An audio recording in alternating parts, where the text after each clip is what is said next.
عاجل نقطة. إعفاء مدير الموارد البشرية بوزارة التربية الوطنية. مادة 9-0. منذ 21 ساعة وافق شكيب بن موسى وزير التربية الوطنية على طلب الإعفاء الذي تقدم به محمد بن زرهوني مدير الموارد البشرية وتكوين الأطر نقطة.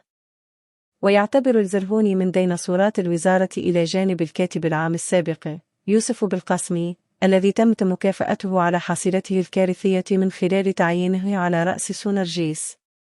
ويعد الزرهوني من أقدم الأطر في وزارة التربية الوطنية، كما أنه لعب دورا كبيرا في أزمة أساتذة التعاقد وتحديدا خلال الحكومة السابقة. وساهم مدير الموارد البشرية بوزارة التربية الوطنية والتعليم الأولي والرياضة في تنزيل كل الوصفات التي عرفها قطاع التعليم منذ سنة 2000، حيث عين في منصبه كمدير منذ سنة 2018. كما شغل سابقا منصب رئيس قسم التدبير المندمج للتعليم الثانوي بمديرية الموارد البشرية وتكوين الأطر منذ سنة 2000.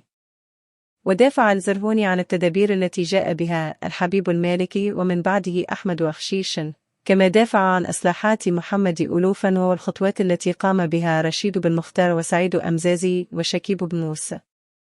يذكر أن الأسبوع الماضي شهد استقالة مستشارة بارزة من ديوان بن موسى، وهي الاستقالة التي تأتي في ظل تصاعد الأزمة مع الأساتذة بعد توالي الإضرابات والاحتجاجات المطالبة بإسقاط النظام الأساسي.